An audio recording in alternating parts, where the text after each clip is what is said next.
Praise the lord. నేను మీ కొరకు ప్రార్థన చేయాలని ఆశపడుతున్నాను. నాతో పాటు ఈ ప్రార్థనలో ఏకీభవిస్తారా? మహోన్నతుడా, పరిశుద్ధుడా, ప్రేమ కలిగిన మా దేవ, నీ ఘనమైన నామమునకు స్తోత్రాలు. ఈరోజు సజీవంగా మేము ఉన్నామంటే కేవలము నీ యొక్క కృప వలన మాత్రమే. మమ్మల్ని ఎంతగానో ప్రేమించి నీ కృప చొప్పున ఆదరించి మమ్మల్ని పోషించినందుకు స్తోత్రాలు. అయా, ఈనాడు మా జీవితాలలో సాతాను తీసుకొచ్చే సమస్యలు, సాతాను తీసుకొచ్చే శోధనలు అయా ఎంతో కృంగిపోయే విధంగా మా యొక్క జీవితాలను మారుస్తూ ఉన్నాయి. ఈరోజు ప్రభువా, ఇదిగో నీ పాదముల చెంత మా భారాలు విడిచిపెడుతున్నా. మీ భారాలు నా యొద్దకు తీసుకుని రండి, నేను మీకు విశ్రాంతినిస్తానన్నారు. ప్రభువా, ఇదిగో మా భారాలు నీ యొద్దకు తీసుకుని వచ్చాం.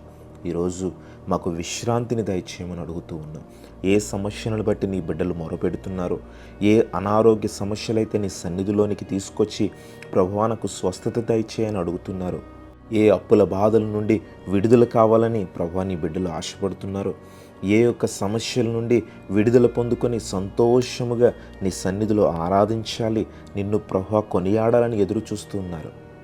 ప్రభువా, ఈరోజు నీ పాదముల చెంత భారాలు విడిచిపెడుతూ ఉండగా సంతోష హృదయమును మాకు అందించమని, విశ్రాంతిని దయచేయమని అడుగుతూ ఉన్నాం.